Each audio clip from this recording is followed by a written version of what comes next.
Meetin, c'est le talk show qui tourne autour du barbecue, de la cuisine outdoor et de tout l'univers qui gravite autour. Meetin, c'est l'occasion de discuter à brûle-pourpoint de sujets qui ne fâchent pas, mais qui rassemblent, sans ligne de conduite, juste par envie de se réunir autour du feu. Aujourd'hui, nous accueillons Arnaud, maître affûteur, sans doute un des meilleurs de France, qui va nous partager son univers. Et on se retrouve juste après le générique.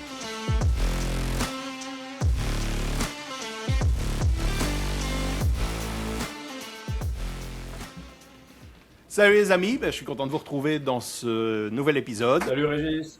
Comment vous allez? Salut les gars. Salut à tous. Bien Arnaud, on est ravis de te recevoir ici dans Meetin. Est-ce que tu pourrais un petit peu te présenter pour nos auditeurs qui ne te connaissent pas forcément?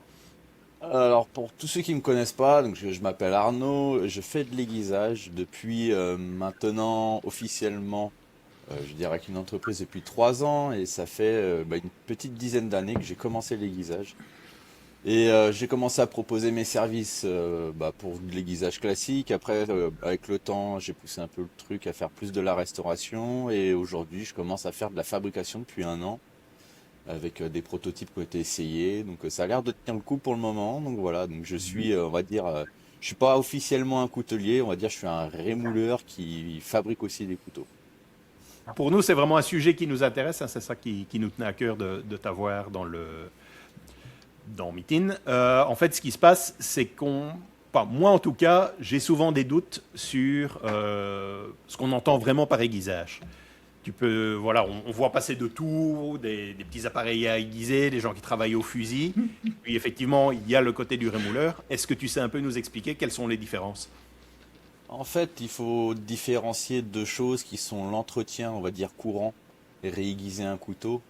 Et l'entretien, en fait, le vrai travail du rémouleur qui est de refaire la lame et de la remettre à neuf. C'est-à-dire que au niveau de la géométrie du couteau, il y a une partie qui est très facile à faire avec des aiguiseurs à un fusil, c'est juste le fil. Mais au bout d'un moment, quand c'est trop usé, vous êtes obligé de le faire repasser chez un rémouleur parce que le tranchant devient trop épais. En fait, vous remontez trop haut sur la lame et il va falloir le passer chez un rémouleur pour qu'il réaffine, etc. Donc en fait, il y a 2 parties au niveau de la pointe, en fait. Ouais, c'est ça. En fait, vous allez réussir à, même si vous arrivez à continuer à aiguiser correctement le couteau, en fait, plus vous allez bouffer de l'acier, plus ça va remonter sur le. Je sais pas si on peut montrer un couteau. Enfin, plus ça va remonter sur le haut de la lame. En gros, plus tu le fais, plus tu vas réaffûter ton couteau, plus en fait tu vas devoir le faire souvent parce que tu vas te rapprocher de là où c'est plus large, quoi. C'est ça, en fait, du coup, Donc, là, vous allez commencer à aiguiser ici, et plus vous allez aiguiser, plus le tranchant il va remonter. Ouais. Et vu que le couteau, plus il remonte, plus il est épais, vous allez tomber dans une épaisseur qui est beaucoup trop grosse. Et en fait, c'est simple, c'est comme si vous essayez d'aiguiser une poutre, quoi. Ça marche pas, quoi. Donc en fait, il faut réaffiner, refaire la géométrie, et ça, par contre, c'est le travail du rémouleur. Par exemple, sur des couteaux un peu comme ça, un peu style comme le buck, où ici, en fait, c'est une partie qui est creuse, c'est-à-dire qui est concave. C'est impossible à faire avec n'importe quel matériel d'aiguisage classique, en fait. Il faut du vrai matériel professionnel. Okay. Donc, on est d'accord qu'un camion rémouleur qui a un appareil sur le côté dont je tairai le nom, que beaucoup de gens ont, électrique, c'est pas vraiment des rémouleurs, quoi. C'est des mecs qui viennent devant les boucheries, là, qui te prennent ton couteau. En un quart d'heure, c'est réglé. En fait, ils ont fait ce que tu peux faire chez toi avec les appareils du commerce, quoi. C'est ça, avec de l'appareil électrique, en fait. Donc, après, il y en a des bons, hein. Je sais pas s'il y en a beaucoup, mais il y en a des bons. En fait, c'est simple, il faut comprendre le temps de travail.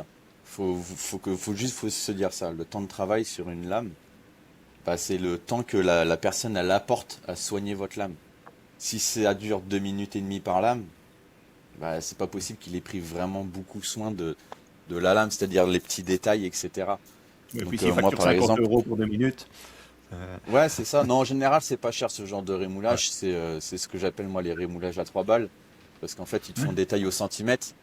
Alors, c'est incompréhensible de faire des tailles au centimètre parce que sur un couteau, on va dire 2 couteaux de base, on va dire 10 centimètres. Il y en a un où il va juste falloir refaire le fil, juste un petit coup d'aiguisage.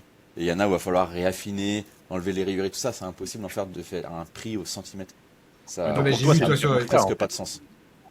Pour ceux qui iront voir, parce qu'on mettra de toute façon tes réseaux dans la description, Mais ceux qui iront voir ta page, on voit que tu passes certains. T'as même fait des vidéos où tu passes les trucs au microscope pour voir, pour montrer comment ça se bouffe, comment ça s'use avec tel appareil.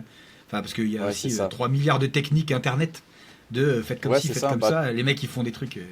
Tout le monde a sa technique, mais il y a très peu de gens qui expliquent la base. C'est-à-dire que aiguiser un couteau, c'est simple. Un couteau, c'est de l'acier.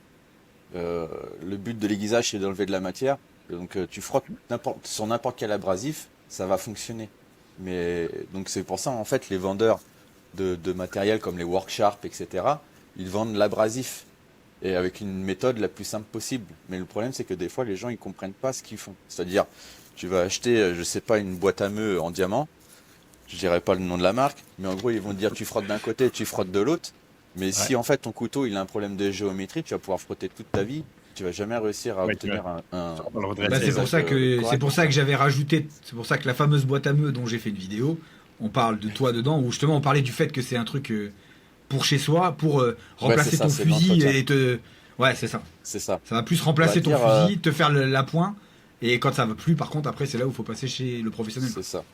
En fait, là, ce qu'il y a, c'est que c'est pas assez polyvalent. En fait, ça marche pour une très grande quantité de couteaux. Mais par exemple, quand on va arriver sur des Yanagiba ou des débats, c'est des couteaux qui ont des géométries asymétriques. C'est-à-dire qu'ils ont un côté plat et un côté avec le biseau. Bah, en fait, tu pourras pas t'en servir. Alors, attends, tous les couteaux sont pas... Tous les couteaux sont pas équilibrés. Moi, non, attends. Enfin, en gros, pour faire exagérer avec une lame. J'en ai là. J'en ai un comme ça. Je savais pas qu'il y avait. J'en ai un poisson, moi, japonais. Tu sais, les lames très larges, là.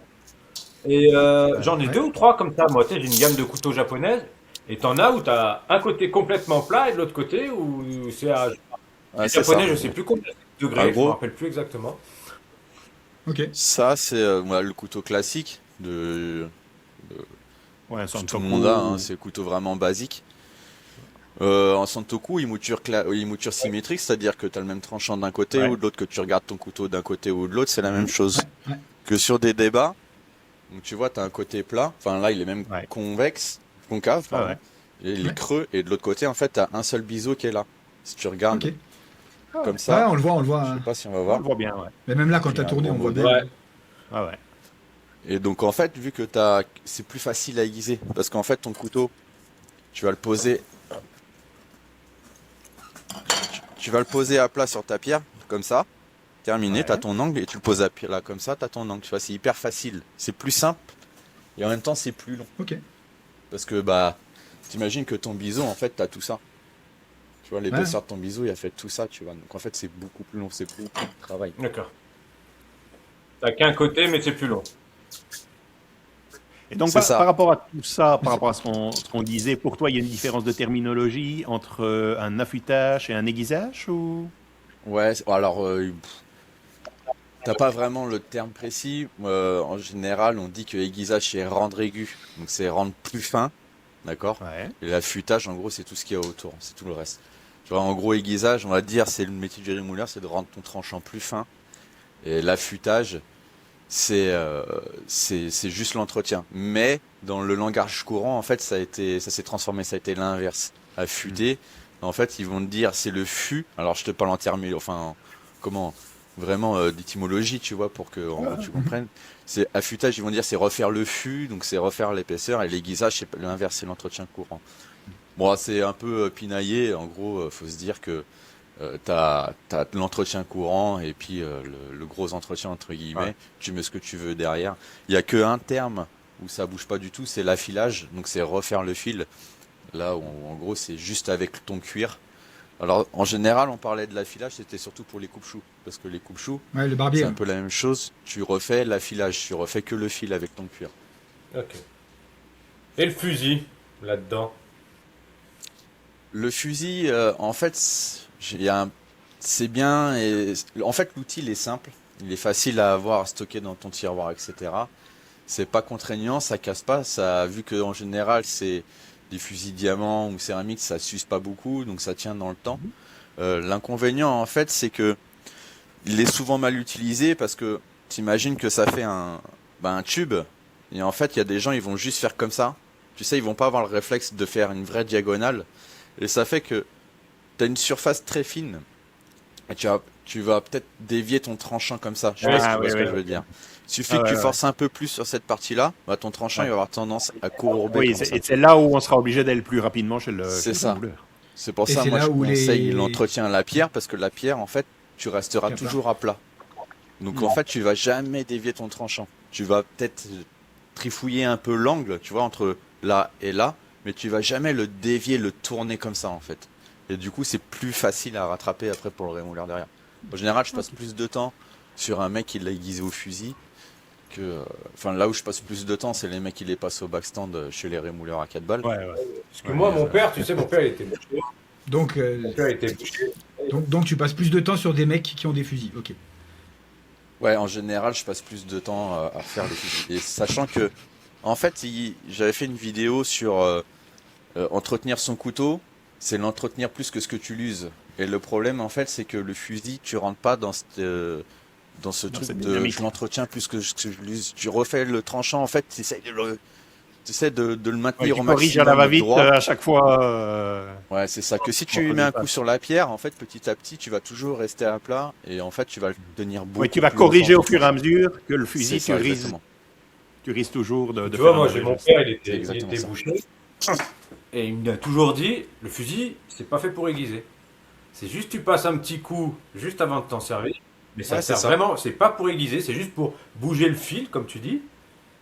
Ouais, c'est exactement ça. Tu vois les bouchers, le fusil, ils s'en servent toutes les 30 secondes. Hein. Alors à l'époque, je te parle, maintenant ils ont les espèces de... Voilà. Truc à ressort là. Mais à l'époque, mon père, je le renforce d'ailleurs. Aussi au Portugal, ils sont encore bien au fusil. Ça sert plus à rien. Tu vois, l'inconvénient de ce système là avec les ressorts, c'est qu'en fait, le vu Lancelot, que tu là, il y en a. C'est ça, il y a un truc, il y a une boîte française, là, le Lancelot qui en a fait un, là, où il y a 33 millions de ressorts, de trucs, pour justement que ça soit pas juste un truc qui fait ça.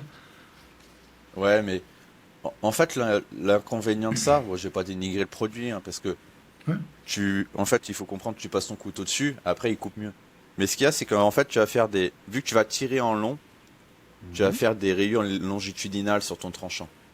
Il faut que tu gardes le principe qu'en fait, ton couteau, pour qu'il coupe, il faut que ça soit comme une scie, c'est des micro-dents. Donc en fait, si tu fais des dents dans ce sens-là, t'as plus le système de micro-dents. Faut que tes dents, elles soient dans ce sens-là, tu vois. Dans ce sens-là, au 45, suivant la qualité de coupe que tu veux, tu peux incliner les dents d'un côté, etc. Pour que, en gros, si elles sont inclinées par là, il va avoir plus tendance à couper quand tu tires. Si elles sont inclinées dans l'autre sens, elles vont avoir plus tendance à couper quand tu pousses. C'est vraiment des micro-détails. Ça, c'est vraiment les poissonniers qui ressentent beaucoup la différence. Il y en a, ils préfèrent couper en poussant, et il y a un autre qui préfère couper en tirant. L'inconvénient de couper en tirant, c'est que si ça rate, tu le prends dans le ventre, quoi. Donc en fait, c'est vraiment quand tu commences à pousser à l'inclinaison, c'est ça, quand tu commences à pousser l'inclinaison, c'est comment tu commences vraiment à arriver dans le haut du panier, les mecs qui veulent vraiment se faire un saumon ou une coupe, quoi. Oui, donc tu as des clients qui te donnent des prescriptions par rapport à ça, ou tu discutes avec eux. Vraiment, ça doit représenter peut-être... Allez, 2% de la clientèle maximum. Enfin, ça doit être agréable. Non, mais c'est vrai, parce que tu regardes, moi, quand je désosse, quand je prends mon petit désosseur, je tire toujours vers moi. Tu vois ce que je veux dire? Quand je racle une os, c'est toujours, je ramène la lame vers moi. Tandis que quand je fais un filet, justement, je pousse. C'est deux trucs. Pas bête. J'essayerai ça. J'essayerai. Tu vois, moi, en général, je fais mon jambon. Mon jambon fumé, je vais te le couper. Je vais pas le couper en tirant. Ça, je vais me mettre l'os sur la poitrine et je vais couper en poussant, tu vois, un peu... parce que ça arrive vite. Après, je fais des petits tailles, je me suis blessé il y a pas une semaine, tu vois, je me suis enlevé un bout du pouce. C'est le problème quand on a les couteaux qui coupent, ça. Mais ce que j'allais dire, en même temps, c'est machin, tu vois les vidéos, il coupe des trucs, il te pose un truc sur la table, il est pas collé, le bazar. Et tu vois qu'il t'arrête, c'est affolant. D'ailleurs, je pense à toi régulièrement en ce moment parce que je tombe sur des vidéos, là, il y a un japonais qui fait le tour de tous les cuistots, là.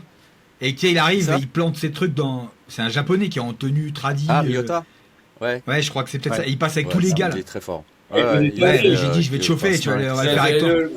Je vais te chauffer, on va le faire avec toi. En rouleau, posé, debout. Mais ça, il le fait... Ça, Arnaud, il le fait régulièrement, mais là, ils en ont fait même où, tu sais, il pose... je l'avais même fait dans l'autre sens, parce que j'en avais marre de le voir. En fait, il coupe le rouleau comme ça. Et du coup, j'ai dit, vas-y, je vais le faire dans l'autre sens. Donc, je l'ai fait en coupant, mais vers le haut. Donc j'ai réussi. Bon, ils n'ont pas encore tenté de me reproduire. Il y a quelques tests comme ça. C'est même quand tu coupes les grosses sangles, comme il fait Bastien, de Bastinelli.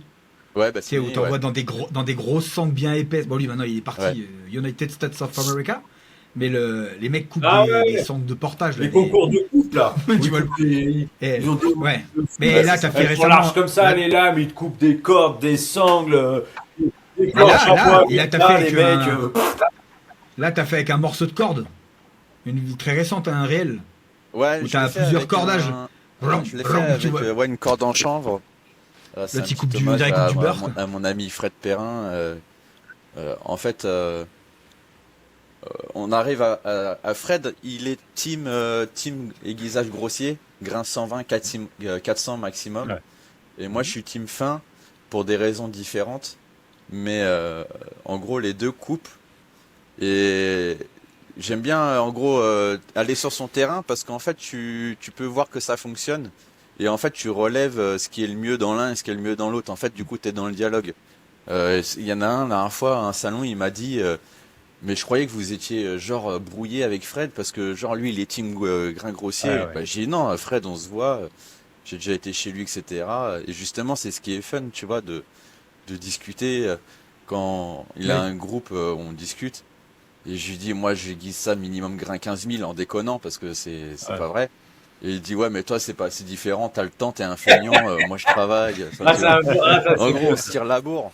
Ouais, bah ouais. On se tire la bourre, mais en fait, bonne du coup, guerre. ça permet d'avoir un dialogue, tu sais, deux dialogues différents qui se rencontrent et en fait d'exposer les points. Je suis d'accord avec lui sur quasiment tout. Hein. C'est juste que moi, j'apporte un truc en plus, en fait, que l'aiguisage fin sur les couteaux de cuisine, c'est quelque chose qui se fait pas beaucoup en général. Un couteau, en fait, il coupe à grain 400, il coupe même avant. Mais on va dire au grain 400, diamanté, tu peux couper la tomate, tu sais, un peu le test que tu vois, etc.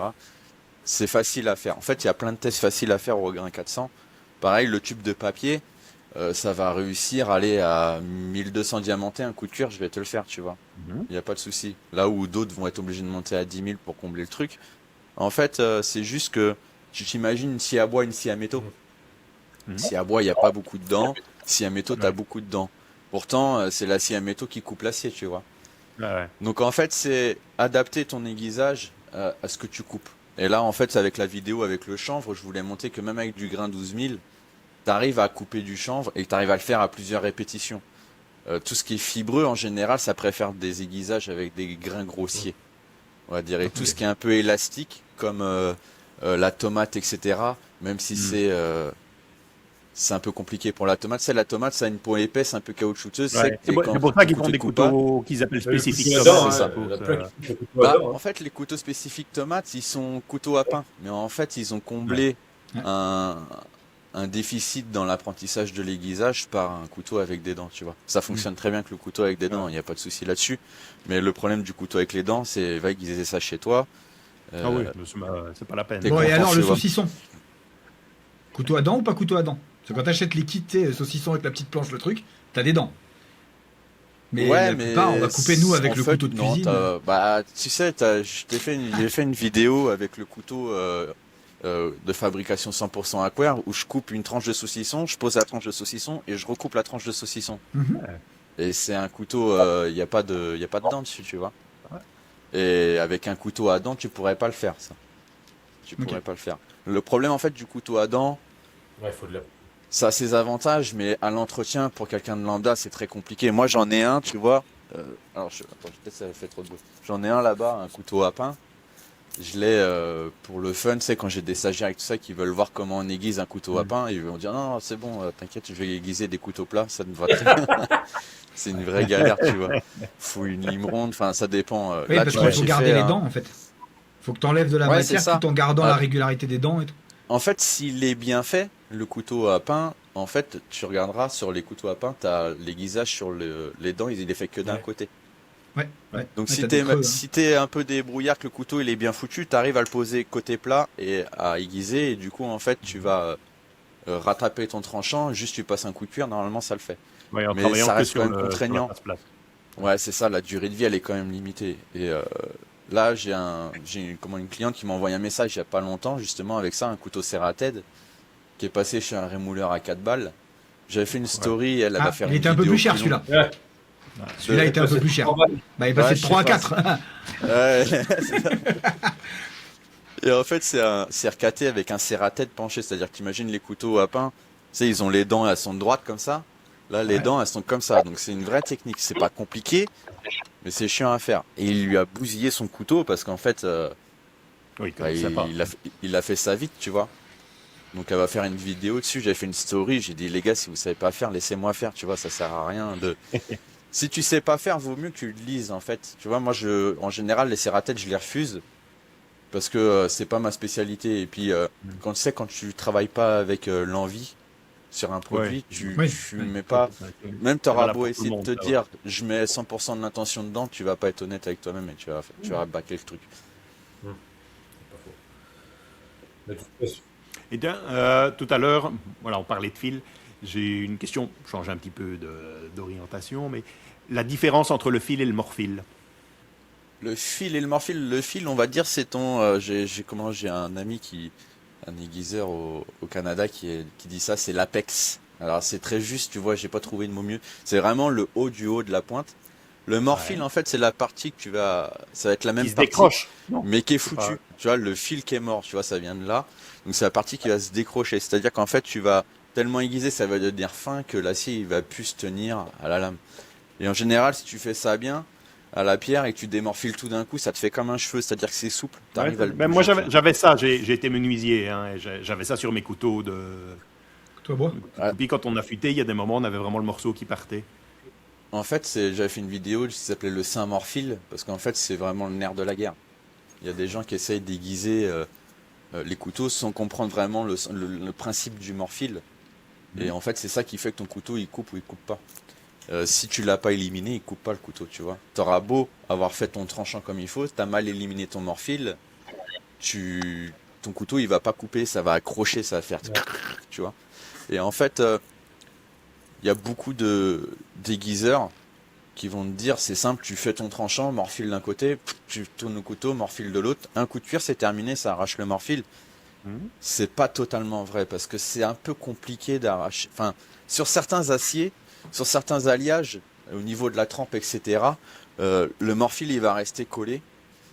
Et en fait, tu vas avoir l'impression que ça coupe, mais du coup, au moment où tu vas passer ton cuir, ça va peut-être te le réaplatir un peu. Tu vois, ça va te le maintenir, tu vas avoir l'impression qu'il l'a enlevé, mais pas du tout. Tu vas Oui, il sera couper, et en recentré. fait, le morphile, il va se réaplatir, et en fait, ton couteau, il a pu couper. Et en fait, tu vas te batailler avec ton fusil, machin. C'est pour ça que moi, j'apprends en général à tout le monde, en fait, à tous les stagiaires, etc., d'enlever le morphile à la pierre. Tu l'enlèves déjà à la pierre, faut que tu le vois dans l'eau, et une fois que tu le vois dans l'eau, tu finis avec ton cuir. Parce que le cuir, c'est un peu... c'est le mieux l'ennemi du bien, tu vois, c'est que si tu passes trop dessus, en fait, vu que le cuir c'est tendre, ça peut t'arrondir un peu ton tranchant sur des aciers qui sont qui sont pas Oui. très durs, en Ouais. fait. Et la sensation, en fait, que beaucoup de monde a, qui me disent, moi, dès que j'arrive au grain 6000, je mets du cuir, et après, en fait, ça glisse. Le couteau, il glisse, il coupe plus, il dit, j'ai l'impression d'avoir une cuillère. Bah, en fait, c'est que sont montés trop fins avec des pierres qui sont pas adaptées, synthétiques, qui sont plus à polir qu'à faire des microdents. Et plus le cuir, en fait, et hop, ils ont réarrondi leur tranchant, en fait, parce que ils forcent trop sur le cuir, et du coup, faut quand même penser que c'est de l'abrasif, hein. Malgré que ça soit très fin, le cuir avec la pâte à polir, c'est de l'abrasif. Donc, en fait, sur un acier qui est très très fin, bah, tu vas réussir à l'arrondir, et ton couteau, il coupe plus rien, en fait. Donc, en fait, c'est pour ça que j'ai commencé à expliquer aux gens que la pierre 12000, en fait, c'est un bon fusil au final, parce que il n'a pas les inconvénients du fusil. Il va te l'entretenir, il va refaire le tranchant, ça va rester plat. Et le petit morphile léger, il va réussir à te l'enlever, etc. Mais tu n'auras pas le défaut d'avoir des rayures longitudinales, de te déformer ton tranchant, etc. Donc c'est pour ça que je dis aux gens, c'est plus facile d'entretenir à la pierre qu'au fusil au final. Quand tu prends vraiment le coup de main, allez, en dizaine de coups, c'est réglé, hein. Ton tranchant, il est refait à neuf quasiment, tu vois. Mais c'est fou que ce soit Et si ça- peu démocratisé. En L'utilisation fait, des c'est pierres. que c'est un savoir-faire, et le savoir-faire, en France, c'est plus facile d'aller au magasin, d'acheter quelque chose qui est la solution, plutôt que d'aller chez un artisan et apprendre la méthode. Ouais. Tu vois, c'est un peu le truc de Ah, ouais. la réponse tout de suite payante et le chemin long à apprentissage gratuit. Ça, il y a beaucoup plus de monde qui cherche la facilité. Et aujourd'hui, mais après, on a été élevé comme ça, c'est que quand on a un problème, il faut qu'on ait une solution payante, tu vois. J'ai de la Ouais. vaisselle sale, faut que je la lave avec un lave-vaisselle. C'est Ouais, notre ouais. génération qui est comme ça, tu vois. Donc, c'est pour ça que moi, j'ai pris le pas d'essayer de partager au maximum sur YouTube, malgré que, en gros, je vais pas dire que j'ai pas de reconnaissance, mais c'est pas, tu fais pas ça pour l'argent, je fais pas ça pour devenir YouTubeur, c'est impossible. Déjà, Ouais. je suis strike de Instagram à fond la gamelle. YouTube, ça va, ça se maintient. Alors Mais attends, ils ont en pas gros, vu, je laisse. ils ont pas vu les vidéos en mode Urbex commando que tu faisais Ouais. et tout. Ils faisaient des vidéos Ah de oui. ouf, la qualité elle était magistrale. Et t'avais vraiment des Ouais, mises mais en le scène. problème, en fait, c'est que je me suis fait strike. En fait, Mais c'était un projet. c'était trop bien. Je voulais faire vivre l'aiguisage du. Tu sais, c'est dur d'accrocher les gens sur un sujet qui est aussi peu. Technique, Enfin, je vais pas dire pointu, peu ouais. passionnant Qui que est une niche, ouais, l'aiguisage, c'est une mais niche. c'est une niche. Donc en fait, je me suis dit, je vais foutre un peu de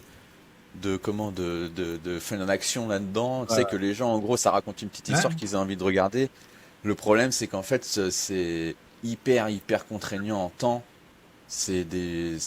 Voire une journée, voire plusieurs jours pour un rush qui va durer 5 minutes, tu vois. Ouais, faudrait que Qui ce va soit être en fun, gros hein. du temps. Si tu faisais ça à temps plein, ça serait dans l'activité, que ce serait une part de l'activité. Ouais, c'est ça. Bah ouais, c'est ça. Ça En fait, il faudrait que ça soit sauf que payant. tout Il faudrait cumuler. que je gagne de l'argent là-dessus. Et Mais ce qui est fou, c'est que après, c'est autant une niche alors que tout le monde a des couteaux. Tu vois que... ouais, c'est ça. Mais ce C'est qui est ça, le fou, truc c'est qui que est tu vois, fou. tout le monde a des couteaux chez soi, mais le monde du couteau, t'as l'impression que c'est réservé aux autres. Tu va à la poste avec ton couteau, tu dis je veux envoyer ça, ils vont te dire c'est interdit. Mais Non, je suis en train de regarder parce que. Attends, mec, je Les dois en trois quarts emmener. des Je dois, postes, c'est comme ça. je dois en Mais c'est emmener interdit. chez. Bah, vous avez des Je vais couteaux chez chez vous, Régis. madame. Ouais. Hein, je vais chez Régis au Portugal là, au mois de mars. Et du coup, je dois emmener. J'ai le CAC et le Dravik là, de TB Outdoor pour Ouais. filmer et tout, donc je dois les emmener. Ah, t'es obligé de te Mais mettre en saute. Je suis obligé du coup de passer la valise. J'ai dit, mais vous pouvez, il n'y a pas un système où. Et vous tu vas avez, tu tu vas sais, devoir un la truc où passer ça à la passe. douane Mais spéciale. tu sais, Hein. où juste Je ça, vais te donner un truc, il vite pourrait fait. il pourrait le foutre sous scellé et l'emmener, tu vois, et que je garde juste ma valise, que ce soit Ah, pas dedans, c'est tu cool. vois, et que je le Ouais, récupère de c'est l'autre côté. Ben non, en fait, il faut que je mette dans ma valise avec un tissu, un truc de fortune, entre guillemets. Bon, il y a un étui en cuir, tu vois, mais il faut que, en gros, je l'emballe à l'arrache, juste que ça perce pas la valise, et que ma valise aille en soute. Je dis, mais les gars, Ouais, il n'y a pas un truc où vous pouvez le mettre sous consigne et il voyage dans un paquet à part, tu vois, je sais pas, c'est. Ben non. Parce que, oh là là, Ouais. aéroport, mec, oh là là. J'ai ça pour les show cooking. J'ai une Ouais. caisse avec des cadenas. Et quand je passe pour faire l'enregistrement bagage, ils m'envoient encore en plus à l'enregistrement spécial pour Ouais, passer le scanner dessus. C'est une C'est- folie. Alors ouais, ça. du coup, envoyé par la poste, j'imagine que. Ouais, bon, après, Parce moi, que- ça va, ils sont habitués maintenant. Ouais, mais tu m'avais renvoyé le mien.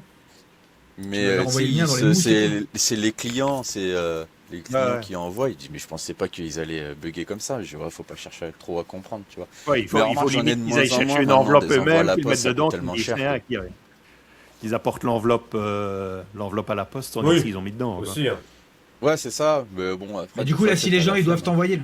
Si les gens ils doivent t'envoyer là, les couteaux, oui, donc en gros, pour ceux qui regardent, on peut t'envoyer nos couteaux, Ouais. te demander de nous les affûter. Bah, il l'avait fait, il a même changé C'est l'angle ça. d'un buck avec lequel j'ai été rasé. Parce qu'il l'a passé Ah ouais. en Ouais, angle ça, de ça, rasoir. c'était drôle, ça. Et il avait fait, en plus, il est revenu, c'était un miroir le truc, alors que c'est un machin que j'ai acheté au bureau de tabac. Hein. Tu vois, vraiment le buck USA de Ah ouais, merde, c'était drôle. du tabac à 50 balles. Et du coup, il m'en a fait un rasoir. Et ouais, donc du coup, si les gens veulent t'envoyer, vu que tu dis la poste c'est un peu merdique, machin, ils t'envoient. En fait, c'est quoi maintenant, le faut meilleur faire moyen du pour gros. que. Le meilleur moyen, en fait, c'est. Moi, en fait, je suis partisan de. Faut que ça soit le plus rentable possible. Moi, c'est mon cas. Tu sais, on n'a pas la bourse à Rothschild. Je me mets à la place de tout le monde. Je suis dans le même cas que les autres. Faut que l'affaire elle soit rentable. Aujourd'hui, pour que ça soit rentable, en gros, essayez de vous mettre avec un copain qui a des couteaux à essayer aiguisés, votre mère ou quoi. T'essayes de vendre le truc. Parce qu'en fait, plus tu vas avoir de couteaux dans ton lot, moins ça va être cher. Ouais. Parce que. Bah, On voit un moi, colis DHL. ouais, ou, c'est ça. enfin, T'as un seul colis à envoyer. Mondial ou un truc. Ah, en fait, le plus simple, ça reste la poste au niveau des assurances. Mais par ah contre, oui, mondial c'est au les- niveau du poids et du prix, c'est moins cher. Hein. Ouais, bien sûr, c'est largement moins cher. Mais ce qu'il y a, c'est que pour chercher le colis, c'est plus compliqué en fait quand ça se perd. Tu vois, le seul colis perdu jamais retrouvé, c'était un relais. C'était pas Ah un La merde. Poste, tu vois. Donc sur Ok. la Poste, c'est cher, mais en fait, t'as encore un peu le service malgré tout, tu vois. C'est Ouais, et si tu groupes, en fait, du coup, ça si tu groupes, parce que là, en gros, n'importe quoi maintenant, c'est même une lettre verte, c'est 5 balles 25. Donc, cherchez Ouais. même pas à comprendre, ça fait déjà 10 balles l'aller-retour. Si tu envoies un couteau, c'est pas rentable. Donc, tu fais un lot, et en général, tu vois, t'as des colis qui font un petit kilo, tu te retrouves à 10 balles, mais t'as, allez, une dizaine de couteaux faciles, tu vois.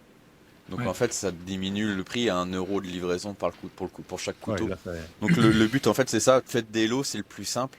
T'essayes de faire un petit lot d'une dizaine de lames. Et en général, moi, je propose pas l'aiguisage simple. En général, je rajoute toujours quelque chose. Alors, c'est pas de la vente forcée, mais si le couteau il est à l'atelier, je vais te proposer de refaire les rayures sur les moutures, je vais te proposer de repolir le manche. Ah S'il y a ouais, un ouais. peu de jeu dans les axes, je vais te refaire les axes, Ouais, etc. tu refais vraiment une remise à neuf Ouais, je le remets à complet. neuf. Ouais. Les pliants, en général, tu les récupères. Les pliants, Ouais. c'est simple. Je le reçois. Alors, tu vas l'aiguiser dans un aiguiseur à 4 balles. Il va te l'ouvrir, il va te l'aiguiser, il va te le rendre. Moi, je vais te l'ouvrir. Je vais Tu nettoyer démontes. les roulements. Je vais te le dégraisser. Je vais te le remonter, le rehuiler et le réaiguiser et t'enlever les rayures. Et donc, enfin, il y a pas de. C'est un vrai travail de restauration. Tu vois, tu récupères vraiment ton couteau propre. Puis c'est plus Ok. passionnant, tu vois, de remettre un Oui, et puis couteau à neuf. C'est tu les vachement plus envoies pas sympa, quoi. tu les envoies pas tous les 15 jours, quoi. Deux. Bah, les couteaux, ce que je dis, tu les envoies pas tous les 15 jours. Tu leur fais pas. Ouais, Donc, c'est quand ça. tu dis faire un groupement, tu fais un truc Oui, une fois tu et. refais un coup de neuf. En général, tu vois, les pros, le pro le plus régulier que j'ai, il vient tous les 2 ans. Ah oui. Ouais. Il vient tous les 2 ans et eux, ils font. Alors, il y en a, ils ont chacun leur technique. Il y en a, ils font ça au fusil. Il y en a, ils font ça à la pierre. Mais en gros, au bout de et c'est des professionnels, hein, c'est tous les jours, hein, je parle. Hein, c'est Ouais, ouais, pas. c'est ça. Ouais. Pas- Et au bout de 2 ans, ouais, je refais je réaffine et tout ça, les tranchants, etc. pour qu'en gros ça rattrape du mordant à fond la gamelle.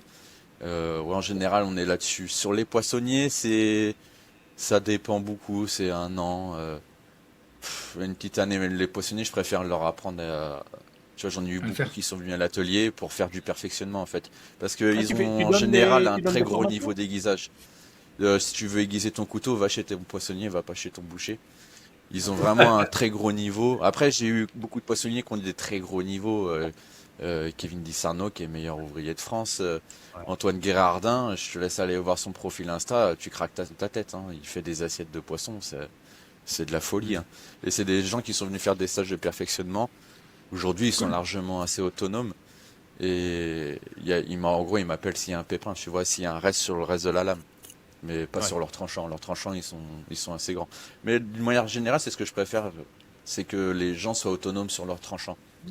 Vraiment qu'ils m'appellent quand c'est vraiment la merde au final, tu vois, parce que je vais pas dire ça me fait perdre du temps, mais c'est ça me gêne un peu de facturer des trucs à des gens qui pourraient faire. Franchement, c'est pas Ouais, compliqué. ouais, je comprends. Tu viens une demi-journée ici, moi le stage il est pas cher, il est à 90 €, là où à Paris c'est 450.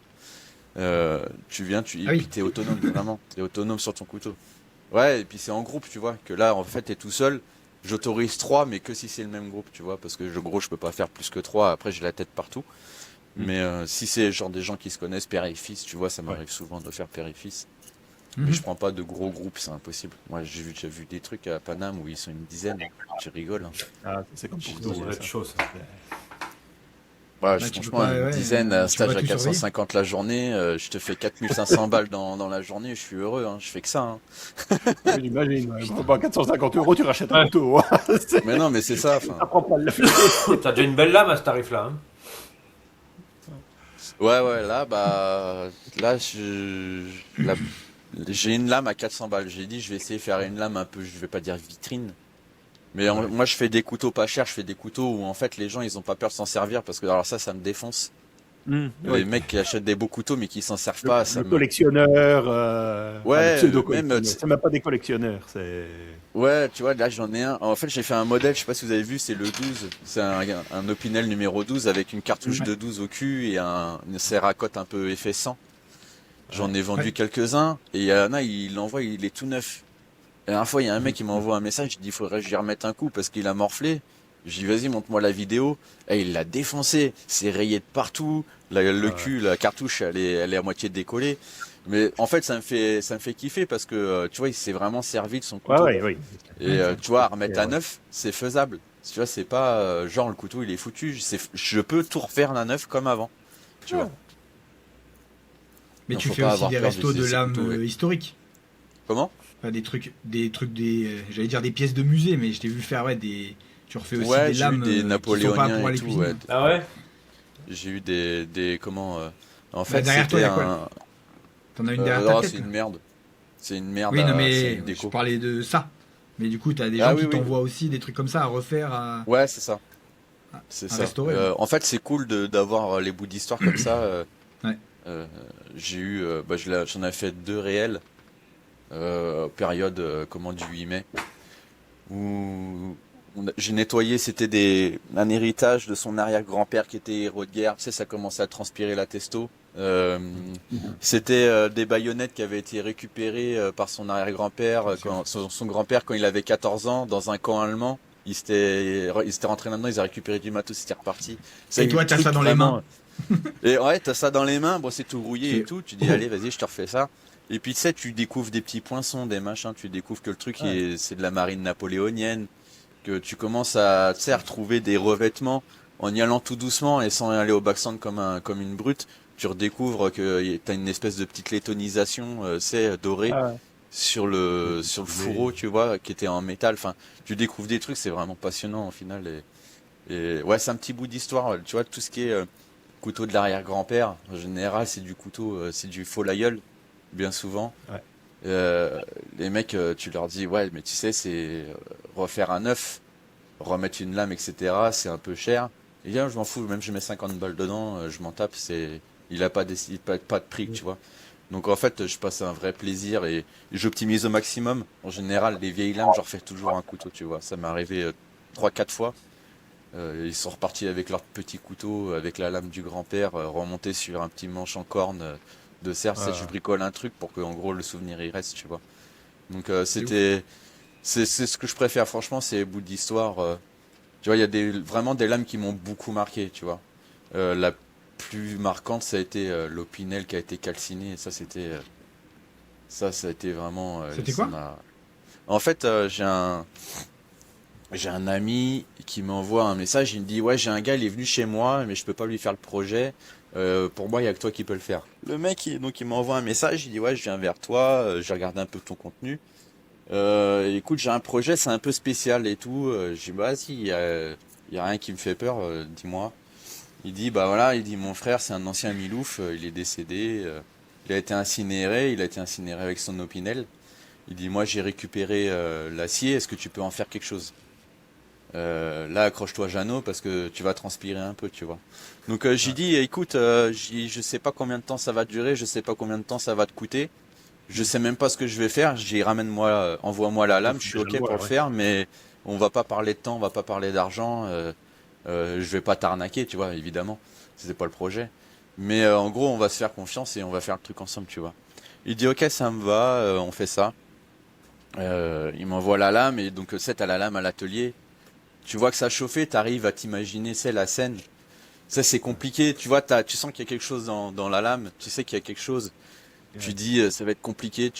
La lame, elle a morflé niveau thermique, donc c'est pas possible d'en refaire un couteau.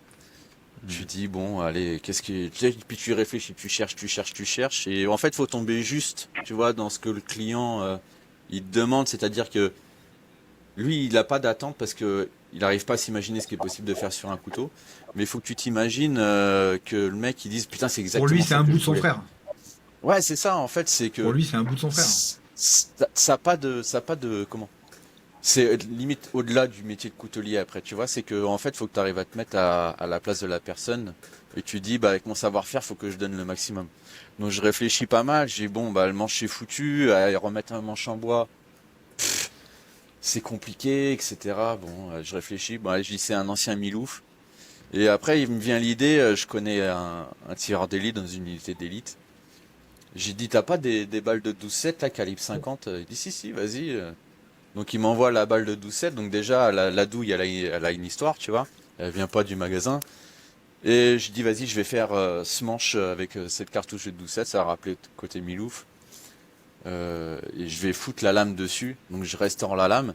La lame, j'ai transpiré parce qu'il faut vraiment que tu travailles tout doucement. Le moindre truc de backsand, la lame elle pète en fait. Et je me suis dit, il va pas pouvoir s'en servir. Donc s'il peut pas s'en servir, elle va être pliée. Si elle va être pliée, elle va être dans un placard.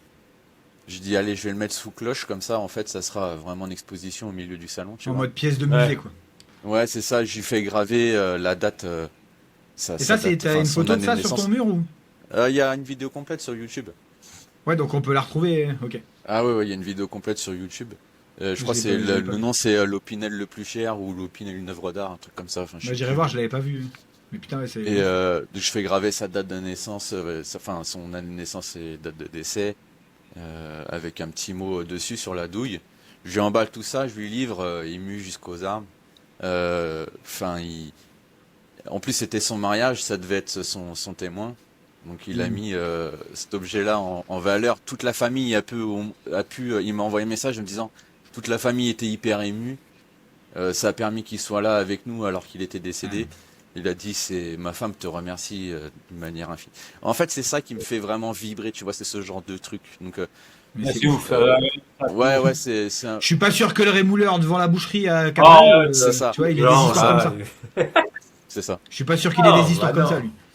Bah, tu te fais pas chier avec ça, tu vois. C'est le mec qui va te dire, vas-y, laisse-moi 10 couteaux à 3 balles. Ils font du volume, ça en 10 minutes. Ils font du volume, terminé. Ouais, c'est ça. Parce que là, Après, bon, c'est deux métiers différents, tu vois. Ouais, mais même là, parce que ton pote Ouais, qui t'a demandé ça, c'est aussi son métier. Lui, il est fabricant. Mais il se sentait pas de le faire. Très bien le faire.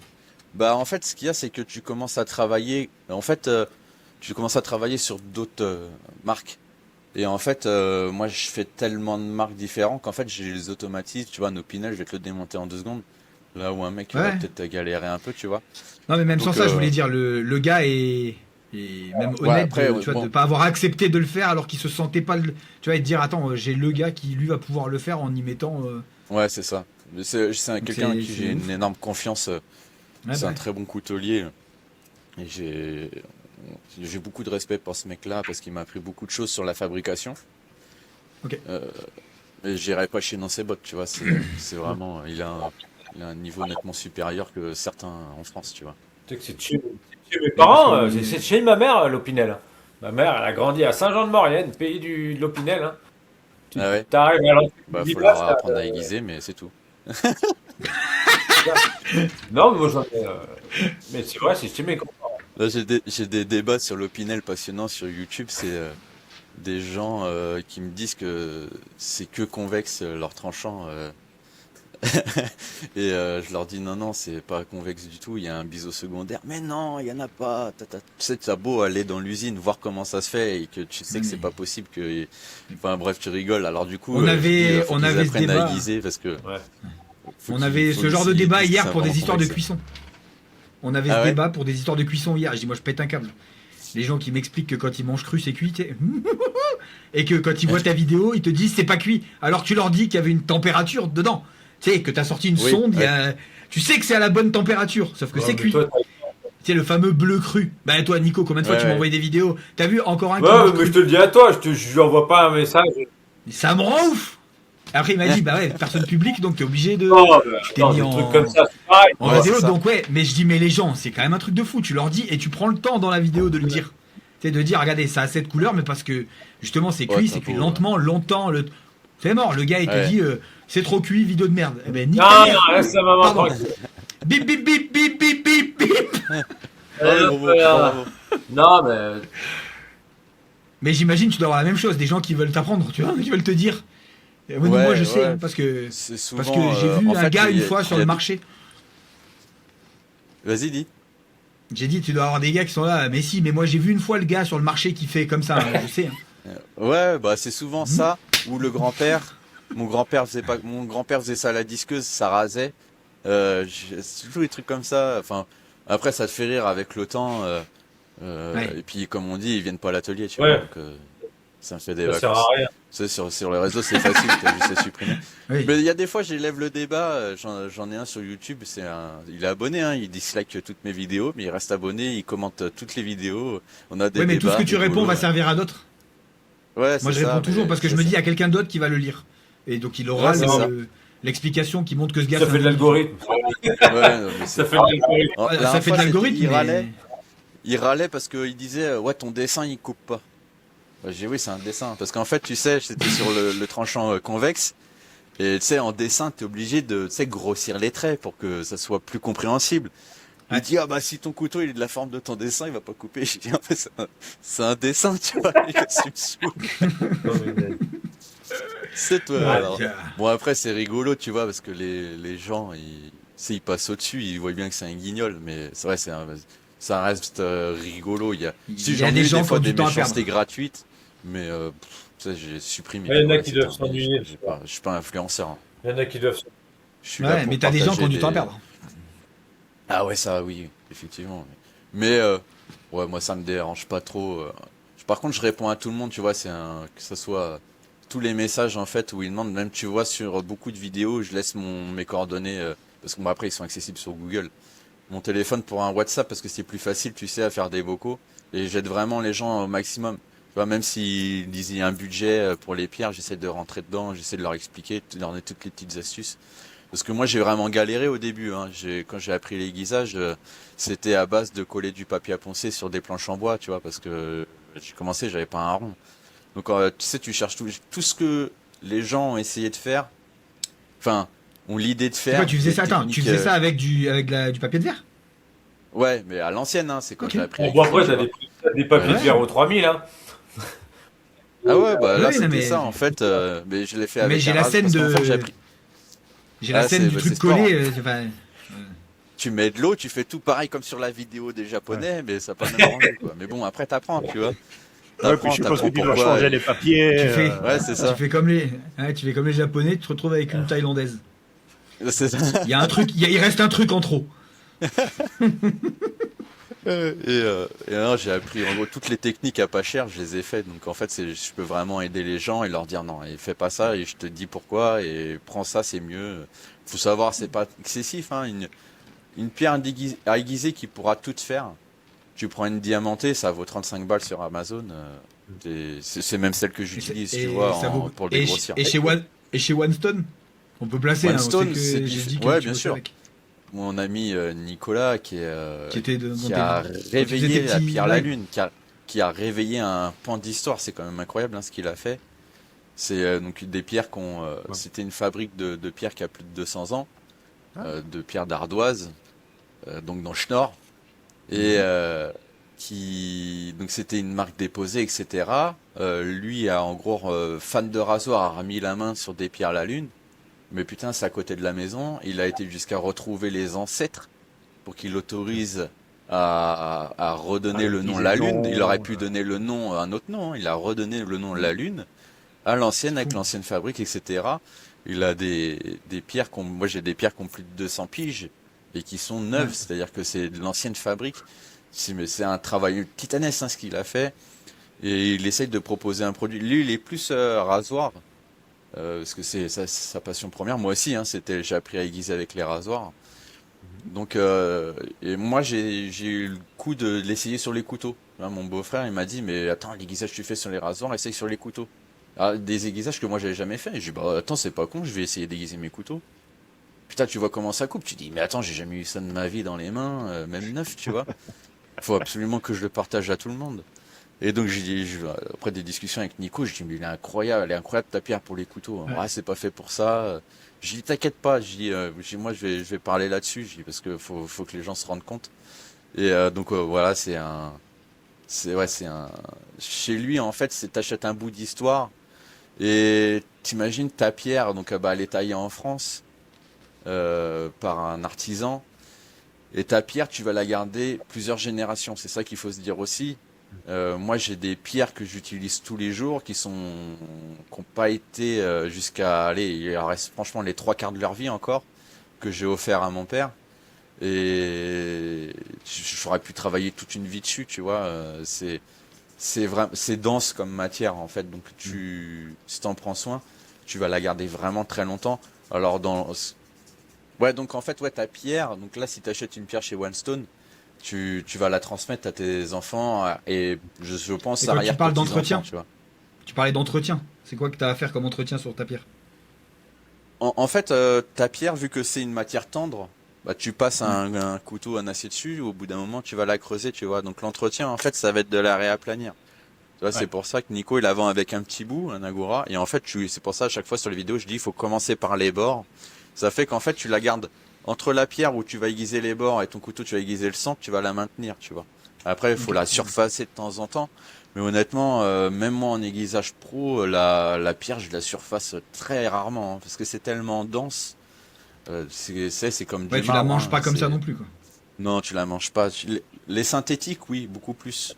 Tout ce qui est pierre synthétique, donc c'est de la poudre soit c'est fait intelligemment, comme Wellstone, il prend de la poudre de pierre naturelle et il la colle. Ça fait qu'en fait, tu as une pierre semi-synthétique C'est qui a ce qu'ils appellent les l'avantage. pierres diamants, c'est ça. Ce qu'on voit avec les espèces de ronds sur le plastique. C'est de ça Ah, que tu tu parles des pierres alvéolées, là. Place. T'as déjà vu ça? Ils font des espèces de pierres On alvéolées. voit des espèces de blocs qu'ils appellent parfois, voilà, à tort ou à raison, des pierres diamantées. On voit que c'est une espèce de bloc synthétique sur lequel il y a un format un peu géométrique. Ah de- oui, de- oui, de je vois ce que tu pierre. veux dire. Oui, ça c'est de la, non, ça c'est de la, vraiment ça c'est de la pierre diamantée. C'est vraiment de la ferraille. Ah. Attends, je vais te montrer. Ça va être plus simple à comprendre pour tout le Ouais, monde. bah oui. Tac. C'est chiant les écouteurs. Tac. En- Comment tu vas avoir une plaque avec là les petites alvéoles que tu Ouais. parles. Alors Ouais. tu as différentes formes, etc. Donc dessus là, tu as des diamants qui sont fixés dessus et c'est ça qui rend abrasif. L'inconvénient, l'avantage c'est que bah ça va toujours rester plat. Tu vas pas user, tu vas pas creuser ta ferraille. Ah ouais. L'inconvénient c'est qu'en fait tu vas enlever tes diamants au fur et à mesure et qu'elle va devenir de moins en moins abrasive. Moi une pierre comme ça, elle me dure facilement une petite année. Donc vous allez la garder peut-être 5-10 ans, tu vois, facilement. Tu vois, pour 30 euros. Et donc après, tu as de la semi-synthétique, donc ça c'est de la poudre de pierre naturelle. C'est souvent, on voit ça en deux Ouais. couches. Alors tu as synthétique, où c'est vraiment pas naturel, et semi-synthétique, là, donc là c'est de la poudre de pierre naturelle reconstituée. Là pareil, en 2 grains, donc tu as toute l'épaisseur de ta pierre. Tu vois, elle était un peu plus épaisse, elle devait être épaisse comme ça. Donc Ouais. avec le temps, elle s'affine. Et celle-là, donc est une pierre vraiment naturelle, et en fait elle est juste découpée et aplanie, tu vois. Donc là, tu as tout ça en fait de matériaux avant que ta pierre elle soit usée. Donc avant que tu arrives, il va se passer un moment, tu vois. Pierre comme ça, chez One Stone, donc là une 20 par 5 ou 6, ça doit être 6. Une 20 par 6 par 2, c'est 160 euros avec le deuxième bout, le Nagura qu'il y a dessus. Et ça, tu le gardes à vie, tu vois. Donc quand tu compares à certains systèmes d'aiguisage, en fait, c'est durée de Ouais, vie, c'est c'est moins cher, tu vois. C'est même moins cher que tes Et Et comment est-ce que l'avantage, tu en fait, fais pour maintenir ton angle quand tu passes ton couteau là-dessus? En fait, c'est un coup de main à prendre, mais c'est pas compliqué. En fait, il y en a beaucoup qui se disent l'angle c'est le truc le plus important, c'est pas le plus important. L'important c'est que tu fasses ton couteau à ton angle à toi, à ta main à toi. Tu vois, il y en a ils vont avoir tendance à poser plus plat, d'autres plus droit. Tu peux pas forcer quelqu'un à faire un angle. En général, quand tu coupes, ta manière de couper, c'est pour ça on dit on prête pas les couteaux. Si moi je vais faire un angle sur le couteau et qu'un cuisinier va faire un angle sur un couteau, quand il va couper, il va pas reconnaître, tu sais, il va galérer. Tu sais, des fois, je sais pas si ça t'arrive, tu sais, tu coupes le saucisson, mais tu coupes que la moitié haute, tu sais, il rip comme ça, tu vois. Ouais. Et bah, en fait, si toi tu l'aiguises vraiment à ta main, tu vas voir que ça aura tendance à couper plus droit, parce qu'en fait, tu vas avoir des tranchants qui sont adaptés à comment ta main va tenir le couteau sur la planche, tu vois. Ah, donc Ton c'est pour ergonomie, ça ouais. que si t'as quelqu'un qui vient prendre ton couteau qui coupe, et des fois le gars va te dire ton machin ça coupe pas. Il Ouais, a en fait, l'impression ça va que ça être. coupe pas comme il veut. C'est ça, exactement. C'est en fait, tu vas avoir ton angle à toi. T'as des angles. C'est sûr, si tu fais un angle, tu le mets à l'écart, il va jamais couper. Mais en gros, moi, quand les gens en stage ils viennent, je leur dis aiguise avec ton angle et je corrige les défauts. Et bien souvent, ils sont à peu près bons à 1 ou 2 degrés près, et c'est pas les 1 ou 2 degrés qui en fait ton couteau il coupe pas, tu vois. Donc t'as des techniques simples en fait. Moi, je l'ai démontré sur plein de vidéos pour être sûr, en gros, pour simplifier, tu mets du feutre, tu sais, tu colories ton tranchant en noir, ce qui est brillant, tu le mets en noir. Tu le passes sur ta pierre, s'il y a encore du noir, c'est que t'as pas le bon angle, en fait, c'est simple. Ouais, le principe Tu du vas- bleu Ouais, c'est sur le ça. marbre. Exactement, tu vas remonter jusqu'à temps qu'en fait tu vois que t'as enlevé tout ton feutre. C'est assez simple, hein, c'est vraiment pas compliqué, hein. Et après, en fait, t'as plein de petites tips, on va dire, pour maintenir l'angle. En gros, plus tu vas serrer ta main fort, plus tu vas garder ton angle. Alors c'est un peu énergivore pour ceux qui connaissent pas au début, mais après ils s'y font. Si tu serres ta main fort, en fait, ça va rigidifier ton alignement coude-poignet. Ok. Et en fait, du coup, ça va être juste un travail d'épaule. Et en fait, tu vas voir, c'est hyper simple. Il y a un million de techniques. Tiens, je t'en donne une technique, tu vois. Hop. Tu mets ta pierre sur un socle. Là, j'ai mis une pierre, hein, mais vous doutez bien, vous mettez ce que vous voulez. Hop. Attends.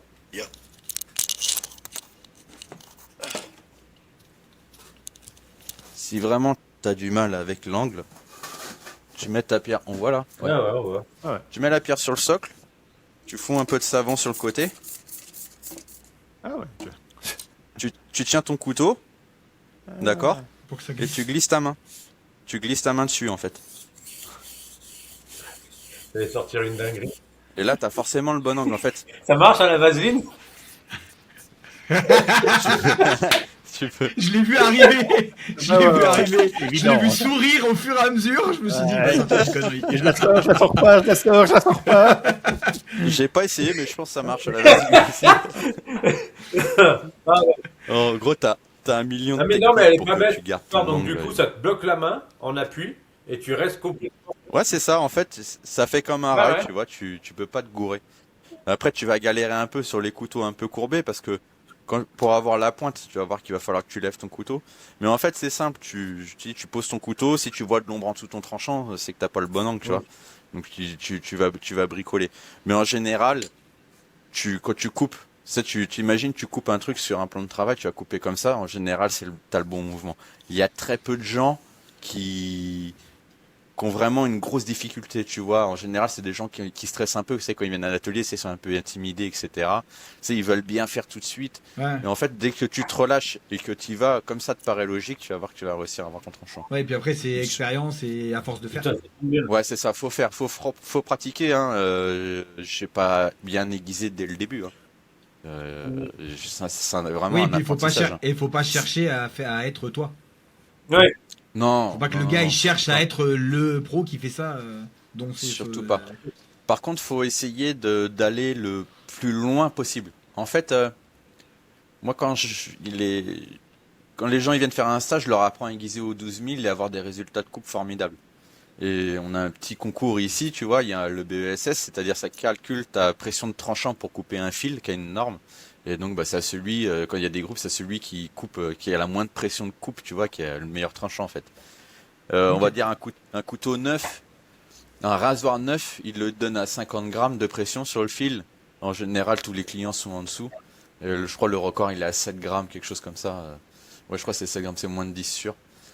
Donc on arrive à se faire des petits trucs sympas. Mais en fait, du coup, quand tu apprends à aiguiser vraiment super bien, t'as une référence, tu vois. Tu sais comment le maximum que tu peux avoir d'un couteau. Tu vois, ils obtiennent le maximum ici. Et après, même s'ils tombent sur, on va dire, même un 75% d'efficacité comparé au stage, ils sont déjà largement au-dessus des capacités d'un couteau neuf, tu vois. Ok. Ouais, après, moi, ce que je disais, c'est plus que les gens se frustrent pas. Tu vois, si demain, là, ceux qui nous regardent, ils achètent une planche, une pierre, qui commencent à essayer de le faire, qui se frustrent pas de la première fois, je suis pas sorti avec la lame de fou. Au début, ils y arriveront Parce pas. que c'est- Au début, c'est compliqué. Ils auront un petit peu mieux, et puis après un petit peu mieux, et puis après ils vont faire des tests. Moi, j'ai une technique d'aiguisage qui, en fait, c'est la mienne. Tu vois, il n'y a pas un aiguiseur, on va dire vraiment bon, hein. Il n'y a pas un aiguiseur qui a la même technique. Sur les grands principes, on fait tous la même chose. C'est-à-dire que tu crées ton tranchant d'un côté, tu crées ton tranchant de l'autre. Ça va te faire un morphile, t'enlèves le morphile, c'est fini. Mais après, ça va être les petits trucs, tu vois. Moi, je bosse beaucoup sur les angles d'aiguisage parce que l'avantage de la pierre 12 000 de chez One-Stone, en général, les pierres, tu sais, au grain fin, ils glacent, ils font un miroir. L'avantage de celle-là, c'est qu'en fait, quand tu regardes dans le microscope, t'as toujours ce système de micro-dents, comme le principe que je disais tout à l'heure avec la scie à métaux. C'est-à-dire, à l'aspect, elle est brillante, Mais par contre, au microscope, tu as toujours ce système de microdents. Et tu le sens parce que sur une synthétique grain 12000, tu vas couper un papier, tu vas pas entendre de bruit, ça va glisser, ça va faire. Tu vas faire avec la 12000, tu vas entendre un. Tu vas entendre un petit bruit de cisaillement. Ouais. Et donc en fait, c'est l'avantage de cette pierre-là, c'est que du coup, tu gardes ce système de micro-dents sur sur une lame, tu vois, et ça va moins glacer qu'une pierre synthétique. Et Donc une fois que les gens ils ont des couteaux parfaits là qui coupent bien, qu'ils sont revenus de chez toi et tout, tu les stockes où? Tu les gardes comment? T'entretiens comment? Tu fais quoi? euh, Parce que comme là je c'est vois derrière derrière, t'as les aimants. Ouais voilà. aimant, Parce il que y a moi que tu sais ça. j'ai par exemple le dernier jeu que j'ai eu, bah t'as des. Tu sais, t'as un truc Ouais, ou des en blocs, bois ou. des- Mais tu viens les foutre dedans. Le Est-ce que problème de ça, en fait, c'est. c'est que c'est Parce simple, que ça hein, reste en bois. ouais, mais en fait, c'est simple, faut se dire, plus tu vas toucher ton tranchant, moins il va durer dans le temps. Ouais, les étuis, Donc en fait, si tu Clément, le c'est la mets, meilleure les gros solution. étuis rigides. Là. si tu le mets sur un socle et le tranchant, tu vas jamais y toucher à part À chaque fois, il prend un sur coup. de la découpe. Et en fait, dès que tu vas pas le bousiller, tu vois, je te dis pas ça. Ouais. Mais en fait, tu vas réduire sa durée de vie. Après, si tu as un entretien plus régulier et que du coup tu l'entretiens plus souvent, bah tu vas compenser en fait ce problème de tranchant qui touche le bois. Mais L'idéal ça reste la l'idéal, barre aimantée. l'idéal c'est l'aimant parce qu'en plus de ça, il prend l'air. Donc il est pas enfermé dans un truc où tu as peut-être laissé un peu d'humidité et qui va s'oxyder. Mm. Donc et puis tu le vois, c'est-à-dire que tu vois, moi j'ai beaucoup de couteaux carbone.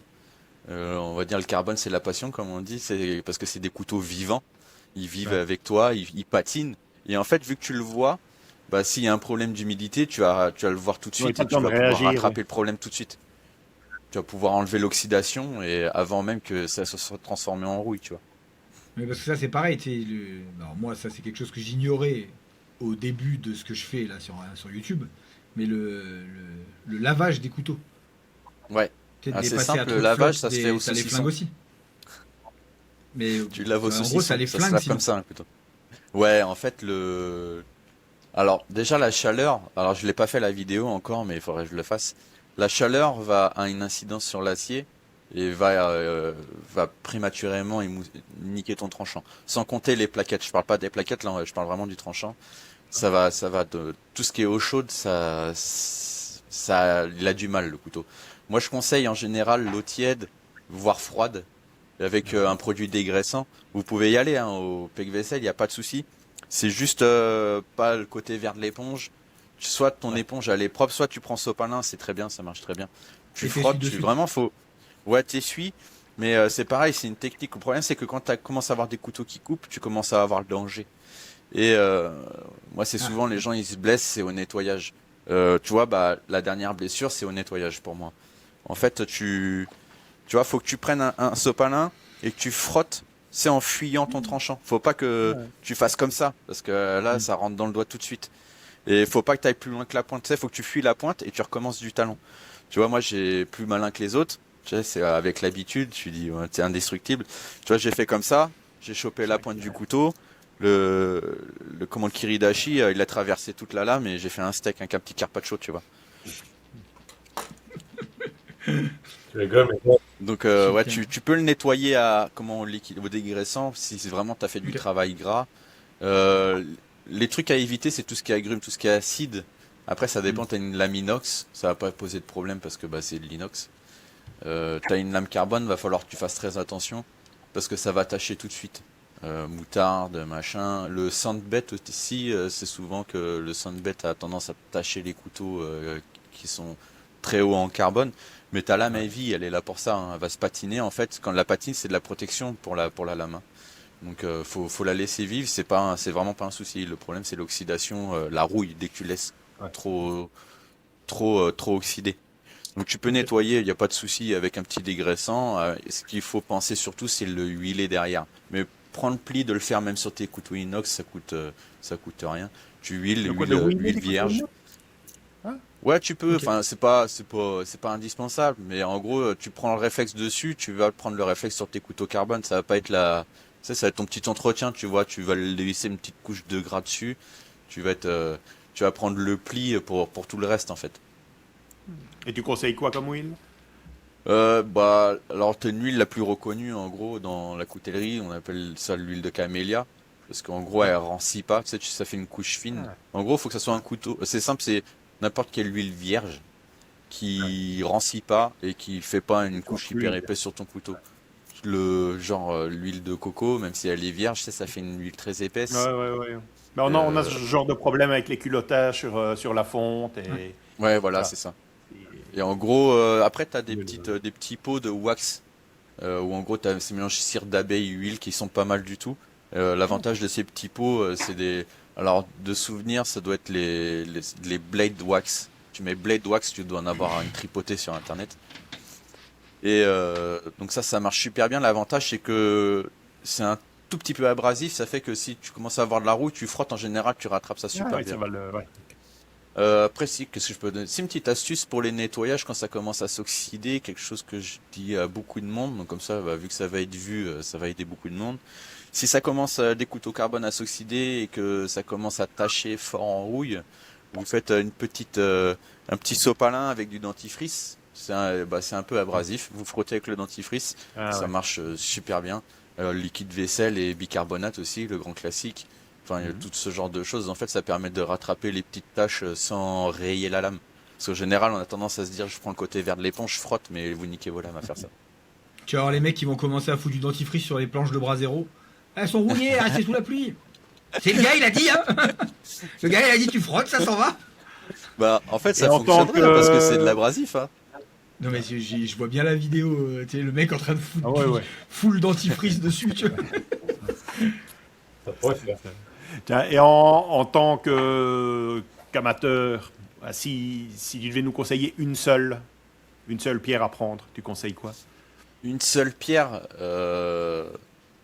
Ou il vaut mieux avoir un kit, peut-être moins. En fait, moins pour commencer, c'est simple, une seule pierre, en fait, c'est ce que tu as dans le sac. Et moi, ce que j'ai dans le sac, c'est des pierres diamantées, tu vois. Parce que ça tient dans le temps, c'est pas fragile, c'est du consommable, donc c'est facile à retrouver. Donc s'il devrait en avoir qu'une, malheureusement, ça serait pas une one stone. Mais je vais dire, c'est le mauvais compromis. Parce que tu pourras pas emmener le couteau de loin. C'est-à-dire tu pourras le refaire, c'est rapide, mais c'est pas ça qui va te donner... tu sais, quand tu coupes avec un couteau qui coupe vraiment bien, il se passe quelque chose. Tu sais, tu apprécies le moment, tu vois. Et ça va jamais te donner ce moment-là. Donc après, ça serait le deuxième compromis, ça serait la pierre des Pyrénées que Nico vend. Donc c'est un grain 1000 des Pyrénées qui est très polyvalent. T'arrives à rattraper les tranchants parce que c'est assez agressif. Ça reste un grain 1000, mais il est quand même assez agressif. Et du coup, t'arrives à rattraper tes tranchants, t'arrives à l'emmener assez loin en aiguisage. Donc c'est le bon compromis, ça serait ça, la pierre 1000 des Pyrénées. Et après, si tu devais en avoir qu'une autre pour de la finition, ça serait de la Lune, hein, y a pas débat, hein, franchement. Parce qu'en fait, tu gardes vraiment en dernier passage, en fait, ça.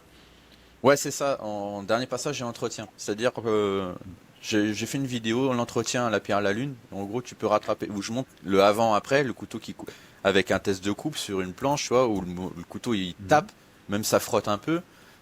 Tu vois sur la feuille que ça coupe moins bien, et je le rattrape que à la pierre à la Lune. Et ça se fait relativement bien, hein. La vidéo elle est pas super longue, tu le fais en même temps que la vidéo, tu arrives à le même résultat que moi, hein. Mais ce qu'il y a, c'est qu'au bout d'un moment, quand ça va être trop esquinté, tu n'arriveras pas à la refaire à la pierre à la Lune. Tu vois, elle suffit pas à elle-même. Tu vas comparer à une 1000 des Pyrénées qui suffit à elle-même. Tu vois, tu t'arrives à rattraper n'importe quoi avec une pierre des Pyrénées. Ok. Oui, Donc, pierre en des gros, Pyrénées, moi, si tu je- dis, t'es sur du grain 1000, c'est ça? Ouais, c'est un Donc, grain l'autre, 1000, ouais. Après, tu Et peux l'autre, augmenter tu peux augmenter l'efficacité de la pierre. C'est l'avantage en fait des pierres naturelles, c'est que tu peux lui donner la forme que tu veux. Si t'as un carambit, tu sais, avec les lames incurvées. Je sais pas si tu vois à quoi ça ressemble. Ouais. En gros, tu polis un peu, tu ponces un peu le bord de ta pierre, t'en fais un arrondi, tu vas pouvoir faire ton creux de pierre. Tu vois ce que je veux dire? Ouais. J'ai fait une vidéo sur le carambit justement où je modifie la forme d'une pierre, vu que c'est naturel. Tu peux lui mettre à la forme de ta pierre, à la forme de ton tranchant. Tu peux, par exemple, sur un grain des Pyrénées, un grain 1000, tu vas prendre du papier à poncer 120. Tu frottes sur le dessus de ta pierre, d'accord? Donc l'état de surface, ça te fait ça te faire des stries, vagues, tu ouais, vois, des ça va faire des creux, micro-triangles. des stries, exactement. Donc en fait, tu vas avoir une surface qui va être beaucoup plus agressive parce que vu que tu fais des dents, bah, tu as moins de surface de contact avec le couteau. Mhm. Et en fait, du coup, ça va avoir plus de poids sur moins de surface, ça va être plus efficace, tu comprends? Ah ouais. Donc en fait, tu peux modifier ton grain, c'est-à-dire sur une seule pierre, tu peux te faire tout un travail. Moi, je l'avais fait chez un client qui m'avait demandé une restauration d'Opinel juste à la pierre des Pyrénées, me demande pas pourquoi. Mais c'est possible, du coup, en fait, tu modifies l'aspect de ta pierre, ta rugosité, au grain Ah ouais. 120, tu aiguises, tu la retournes du coup de l'autre côté, elle est lisse, tu peux faire ta petite finition. Ah. Et en fait, après, tu vas Ouais, voir mais que tu tes gardes pierres une avec le... face. Mhm. Ouais, c'est ça. En général, tu as toujours deux faces. Moi, l'avantage, c'est que bah, j'arrive à avoir plusieurs pierres. Donc, le petit autocollant, je le laisse. Mais si tu l'enlèves, bah, du coup, tu as deux faces. Tu peux faire deux rugosités différentes. Et donc, après, tu vas voir qu'avec le temps, tu sais qu'à force de passer ton couteau, surtout sur des pierres avec des grosses granulométries comme le grain 1000, tu vas voir que tu vas avoir de l'acier qui va rester dedans. Tu vas regarder ta Mhm. pierre un peu comme ça. Tu vas voir que ça fait une Ouais. auréole brillante. Et en fait, ça va glacer un peu. Donc, tu arrives même à pousser les pierres un peu plus loin, tu vois. C'est l'avantage des pierres naturelles. Mais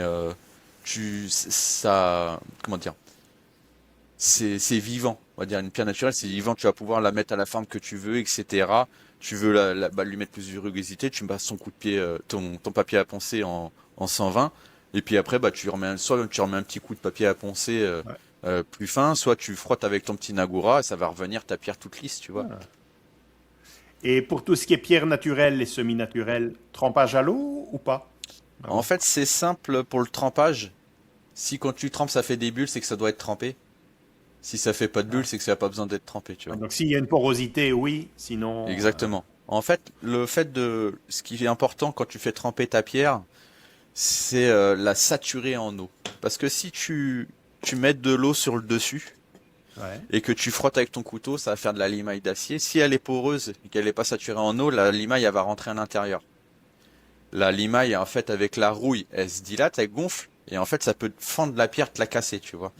Donc, c'est le point qui est hyper important. En fait, c'est pour pas pourrir ta pierre, tu la satures en eau, et en fait, du coup, ta rouille, elle va rester en surface.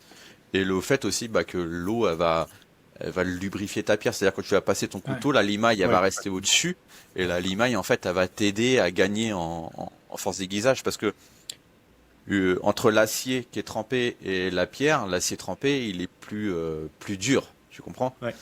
Donc, quand l'acier trempé se coince dans les grenats, dans les trous, les microporosités Ouais. de ta pierre, quand tu passes ton couteau dessus, c'est comme si tu avais un petit bout d'acier qui frotte ton couteau, tu vois, qui aiguise ton Ouais, ouais. couteau.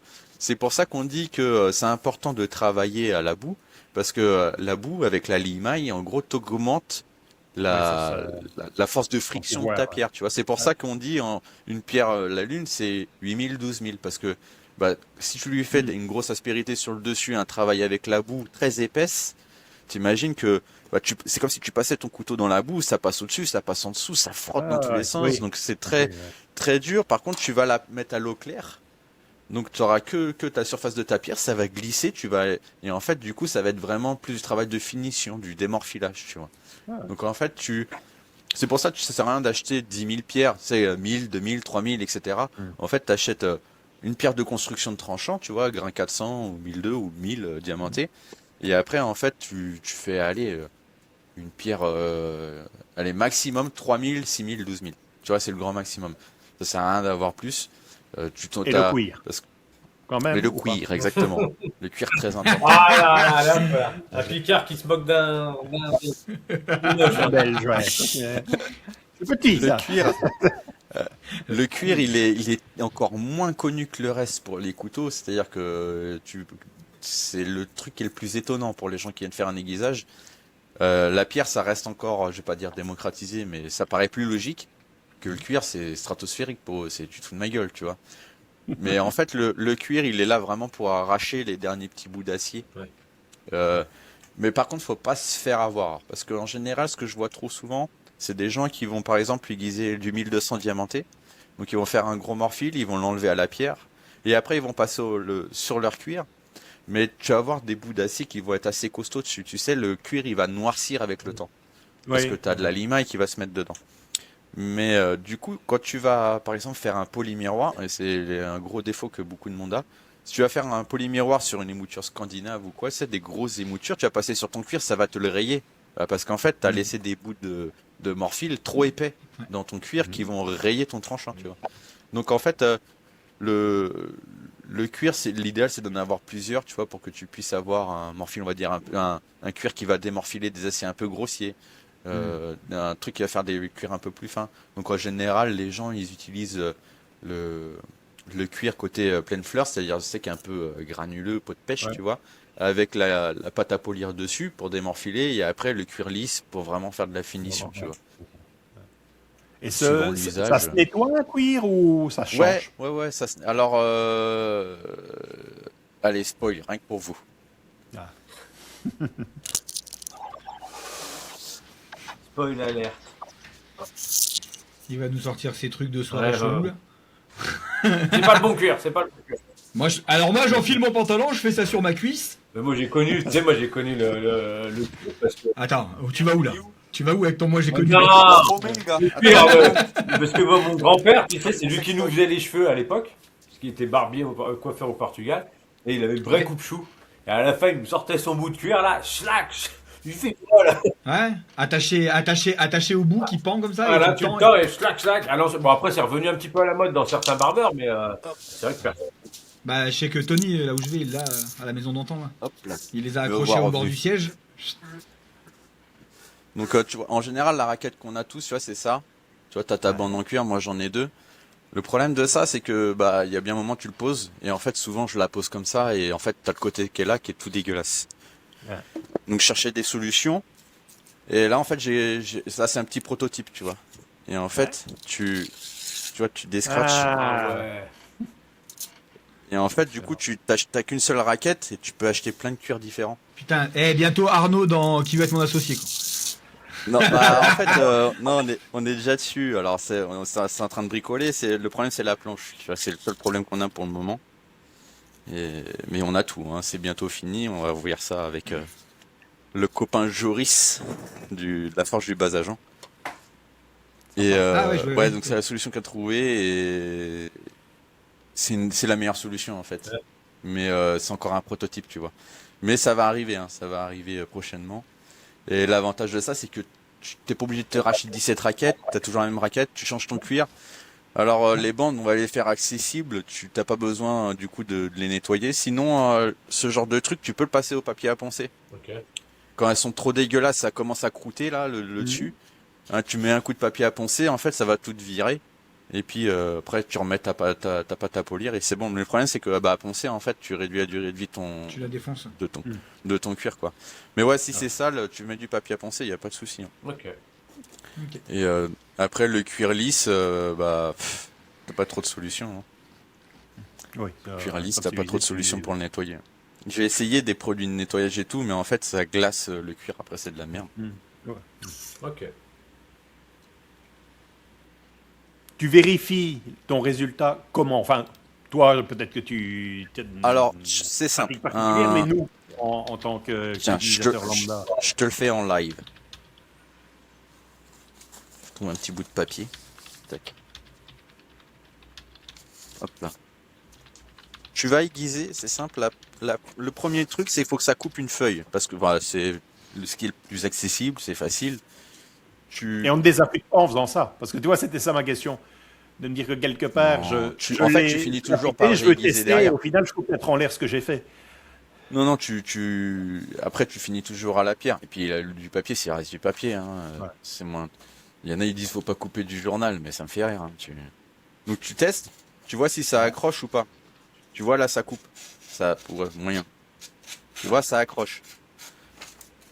Tu testes comme ça, tu passes au grain 400. Alors, j'y vais en mode freestyle. Hein. Un main levée, il tient là, c'est normal. Alors là, c'est bien pour enlever les bouts de doigts. Ouais, comme grave, celui-là, là. Ouais, ça a l'air bien, ouais. Voilà.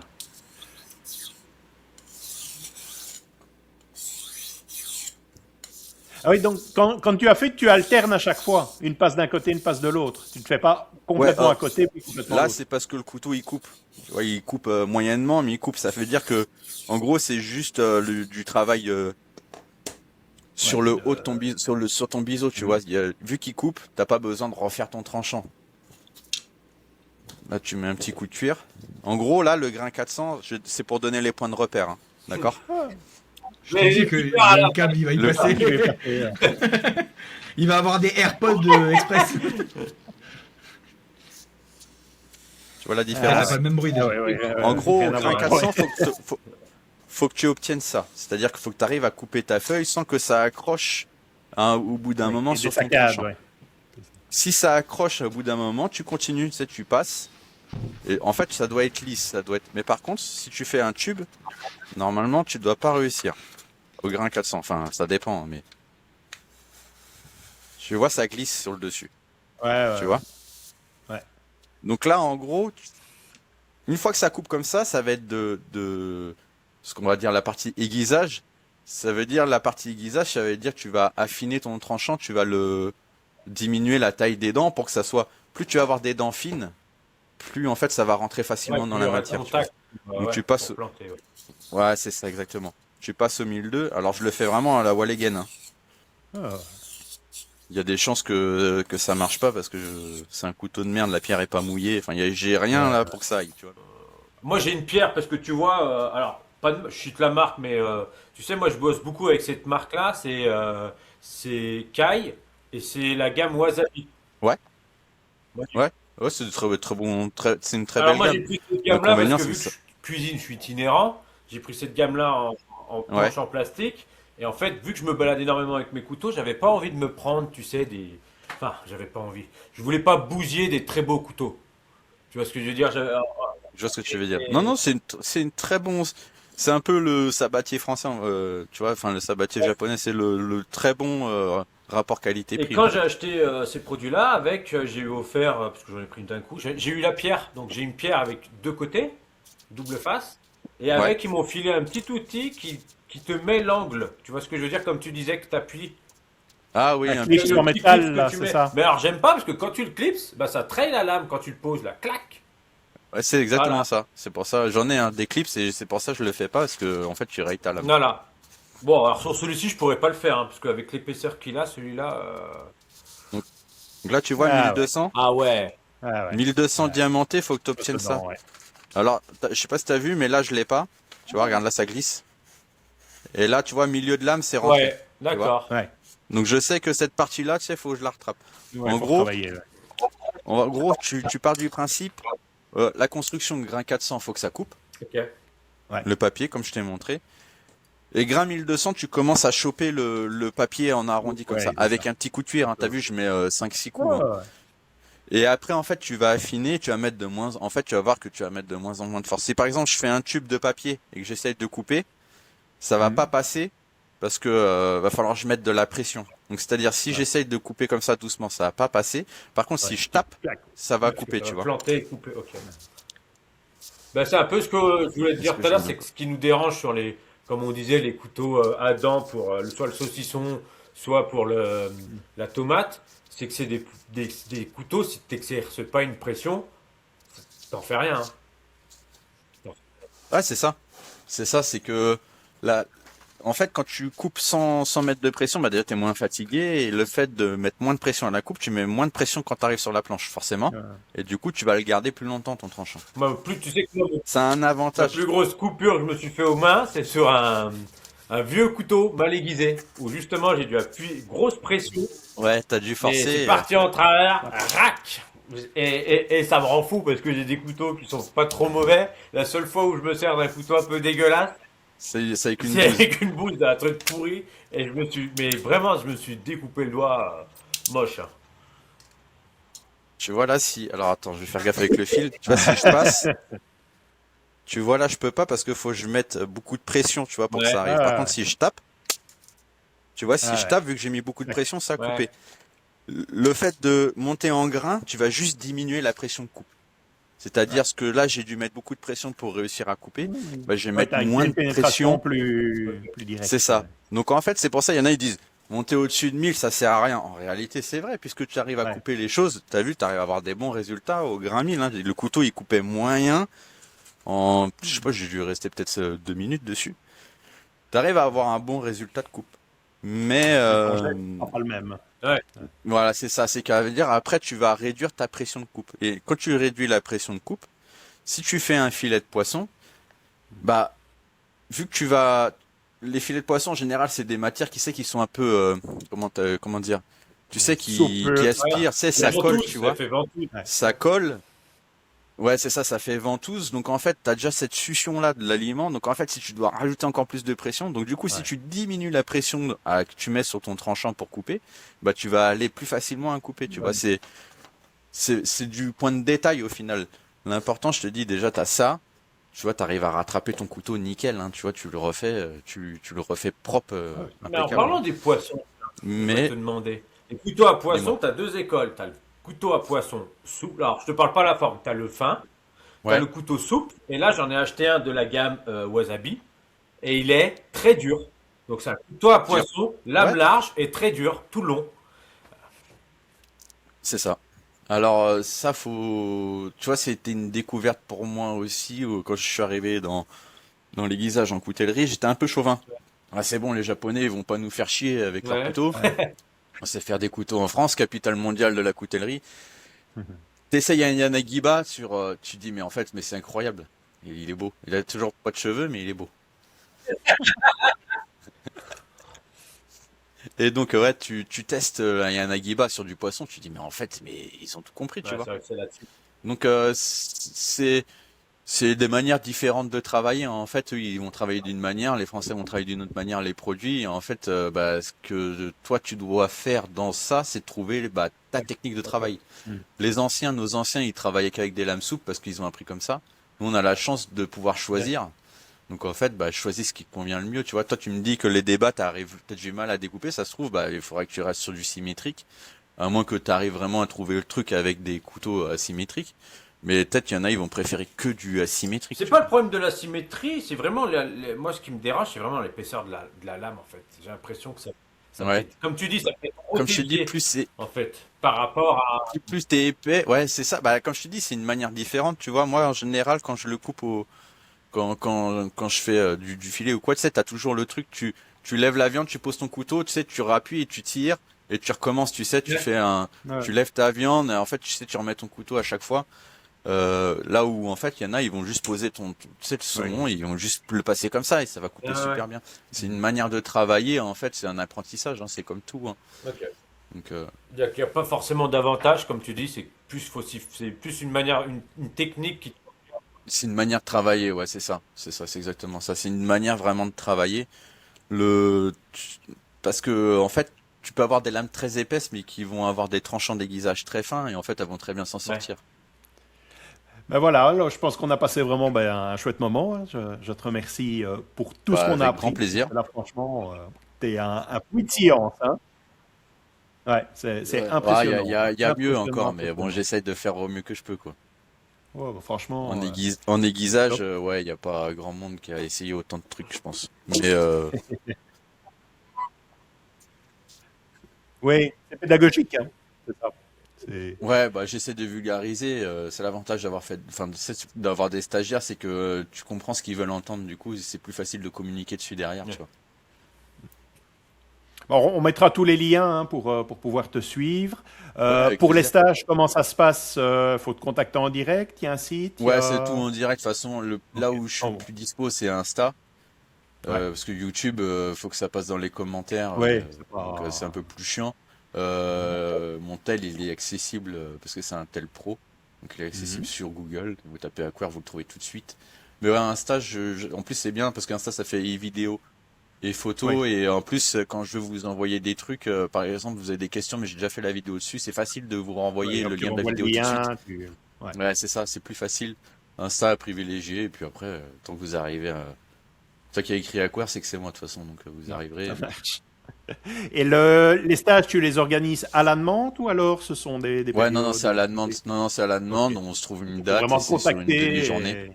Ouais, c'est ça. C'est 90 € par tête. Ouais. Donc, puis ça comprend, tu Avec viens, un... t'aiguises et tu repars avec Sans tes couteaux minimum, quoi. aiguisés du coup. Si on vient tout seul, ça Ah se oui, tu fait. peux venir. Hein. C'est le mieux parce que du coup, tout seul, je m'occupe que de toi. Donc, tu, c'est plus. Après, il y en a, ils viennent à plusieurs, bah, c'est sympa aussi, c'est le partage en famille, etc.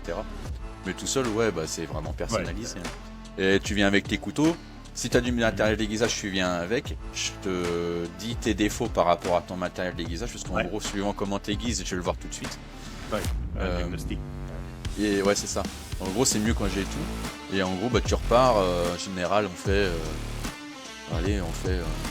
On a au moins 2 couteaux qui sont parfaits, parce que moi j'en prends un, toi t'en prends un, et tu l'aiguises parfaitement.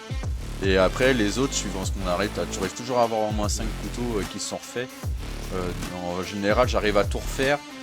Tu sais, je refais le gros du travail, et en fait, ils ont pas l'aiguisage à finir, tu vois. Tu repars. Quelque part, même au niveau du tarif, c'est donné, vu que. Bah oui, non,